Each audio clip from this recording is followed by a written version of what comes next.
Well, welcome back to the Get Your Garlic On show, and a lot of you have been waiting for this next show.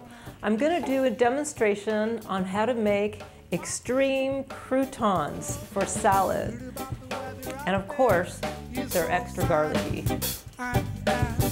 So let's take a look at all these beautiful breads we're going to put in the croutons. I've got rye bread, a German rye, I've got a sourdough, and we also have a 9-grain whole wheat bread. And these all came from local bakeries. You're going to have to toast the bread before you cut it into little squares.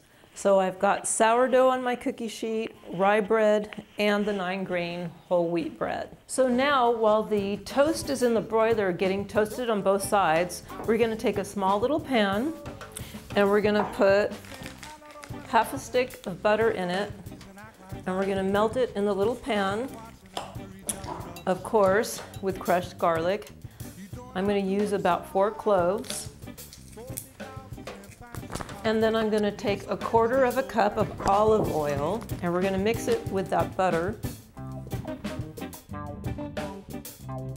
And we're going to go ahead and just melt that down a little bit. Now we're back and we have our toasted bread, and it's lightly toasted. And we're just going to go ahead and start cutting little cubes out of the bread. So what I do is I just slice each bread, you know, about a 1/2 inch in width, and then turn it around and slice it again. So you get these little squares. So now that you have the little cubes of bread, you put them in a big bowl. And it's fun because they're all different colors. Then you take the melted garlic and olive oil and butter mixture and just pour it on top. See how we did that? Now I taking a wooden spoon and I'm just stirring all that olive oil and butter all over those little squares of bread.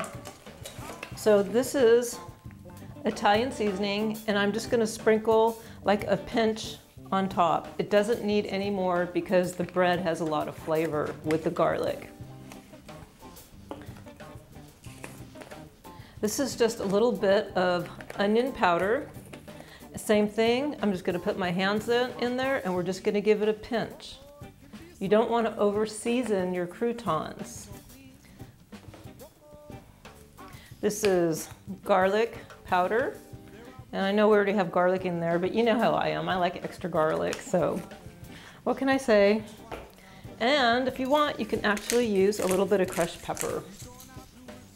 Or if you like cayenne, that could be fun too. So go ahead and mix that up again.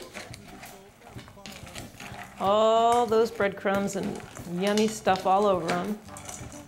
Then what you want to do is you want to take your cookie sheet, and you're going to pour the breadcrumbs right on top of the cookie sheet. Then you're going to flatten them out on your cookie sheet.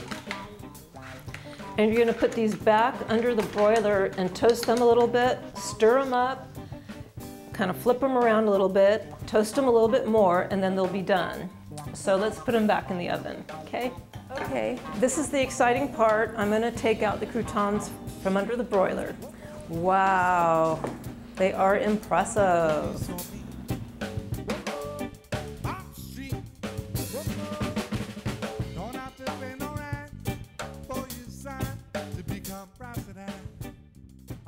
Okay, so what you want to do now is let these cool down, although I'm going to try one and tell you how it tastes.